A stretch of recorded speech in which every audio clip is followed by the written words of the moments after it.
to tell you about the saddest thing he said in my buddy letter for my claim was that the day he showed up at sick call to pick his wife up after her breakdown, he never saw his wife again.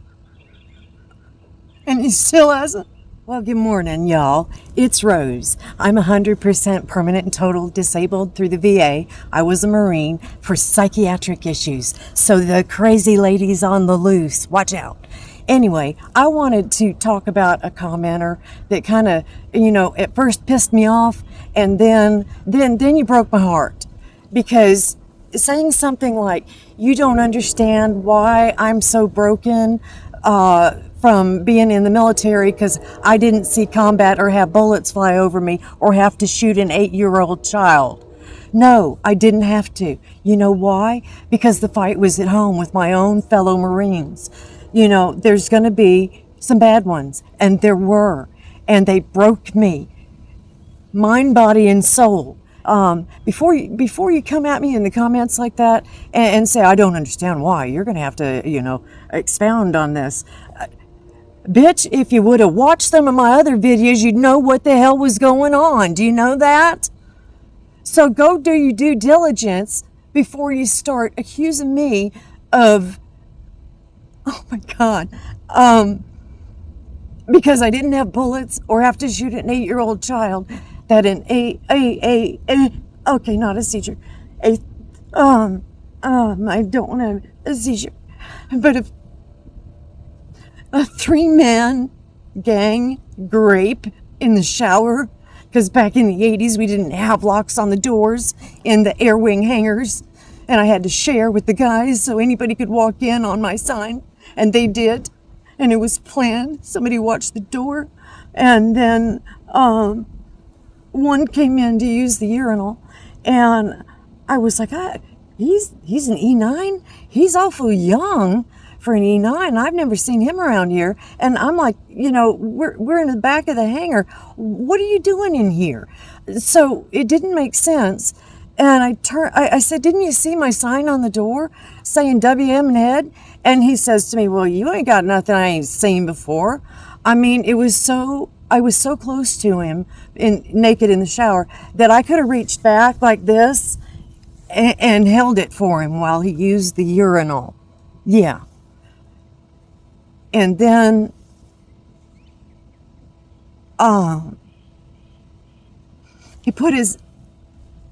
he turned me around by my left shoulder, pulled me around. And then, he put his forearm in my throat and turned off the shower. And that gave the other guys, the other two that brought the tools, and helped slide me across that yellow tile floor.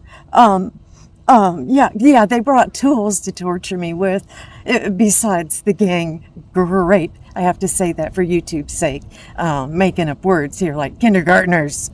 We should be able to speak our mind.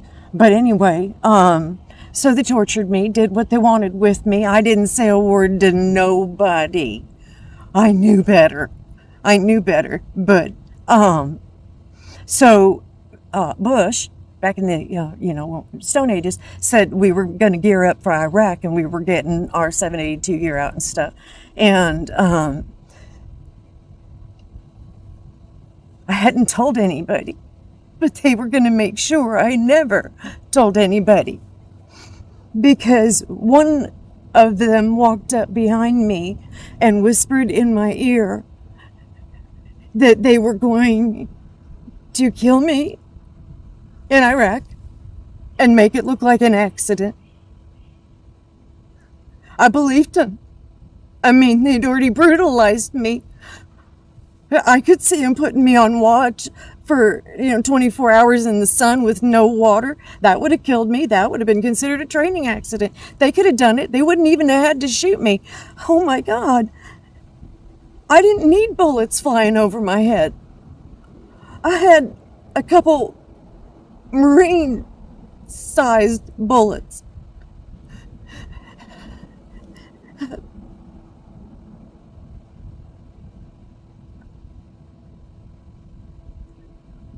Is this the explanation that you wanted? And you know who I'm talking to. Is this what you wanted to hear so that you could understand better why I got so fucked up when I didn't have bullets flying over me?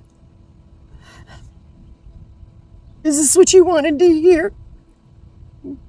Maybe it's time for me to tell it, because I know there's a lot of female veterans out there. There'll never be a male veteran that puts that they were a victim of MST, military schmexual assault.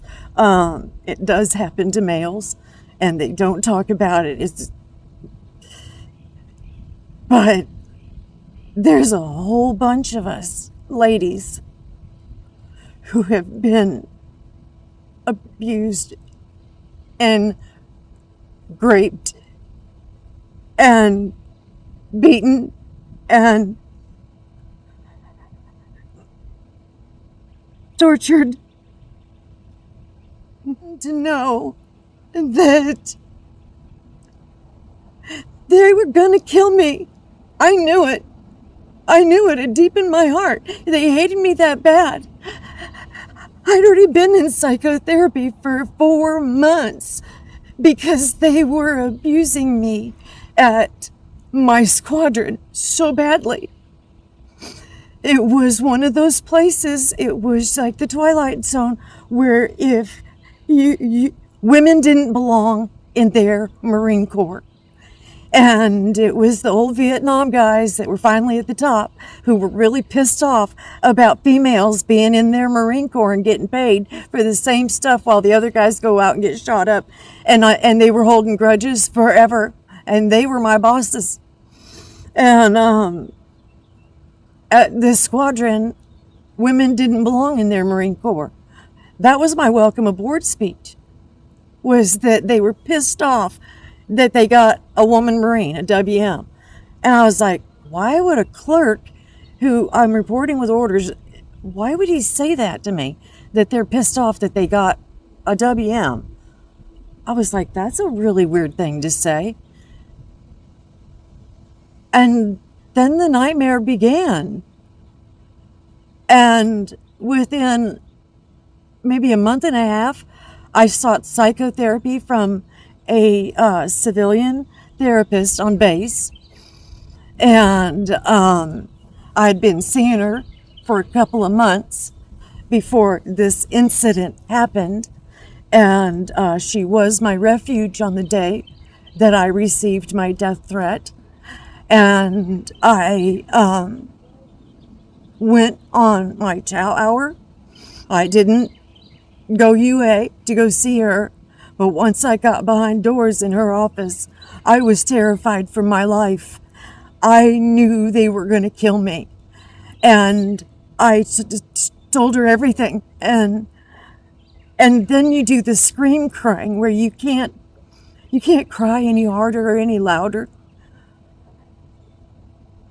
And then now I know it's tunnel vision.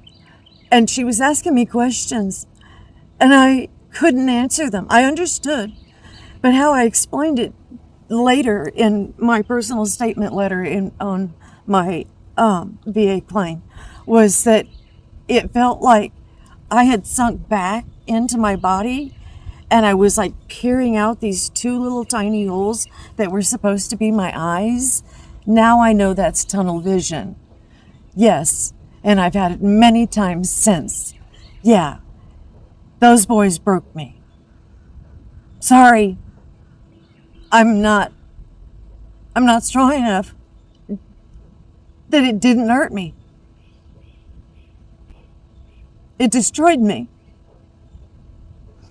In my VA claim for my disability, my husband was the only buddy letter in my claim. And that was back when we still typed things out. Printed it out. And it was 4 pages of single space typing, because he's been my husband for now, 35 years. But when I did my claim, it was 29, 30. Anyway, the saddest thing he said on that 4-page single space typing buddy letter to my VA claim was when he was called off of the drill field, because he was on the drill field on Paris Island when I had my breakdown, and he had to come pick me up at sick call and take me home. It was a big to-do because drill instructors don't get called off. You're working a recruit, you're marching recruits, and they're like, you have an emergency, you got to go. And so when he came to pick me up at sick call, he was actually pissed. He was like, what the hell happened to you? And there I go, losing my train of thought again. I was going to tell you about the saddest thing he said in my buddy letter for my claim was that the day he showed up at sick call to pick his wife up after her breakdown, he never saw his wife again. And he still hasn't. And this happened after the first year of marriage, and he's stuck by my side through all of this ugliness. It's hard to be in love with a crazy person. So here I've spilled my guts to you. If you have any, please don't even think about leaving an ugly comment. Please. I'm just asking for you to be decent. I poured my heart and soul out in this video, and I don't usually make long videos. And it's going to be hard to edit it because I'm going to want to delete it. Because agoraphobia doesn't just stop at being afraid of leaving your house. It works its way into your life all over the place. And turning on this camera is extremely hard. I mean, you can hear my voice cracking, and you've seen me start to go into a seizure. And I stop myself by talking more. I find out it helps me to talk. I ramble really fast. And sometimes that'll redirect my brain so I don't have the seizure. So there you have it, folks. The first time that I've told the whole story that broke me. Well, I was in the Marine Corps. But there's a whole bunch of other guys that I loved. And I've really had to work hard at not hating the entire Marine Corps for what 4 men did. All right. If I help anybody here, telling you the story and throwing my dignity to the curb will be worth it. All right. I love y'all. Most of you. Trolls, we shoot at dawn. I'm warning you now. We shoot trolls at dawn. And somebody's packing. All right. And I have bail money. So keep it to yourself. But you other people, I love hearing from you. Because if this is healing for you and it did something for you, when you write to me in the comments, you help me too. Because I've had commenters say, I wish I could help you. And I'm like, just showing up in the comments, baby. You've given me compassion and support. And I appreciate it. What to do. All right. Love y'all. Bye.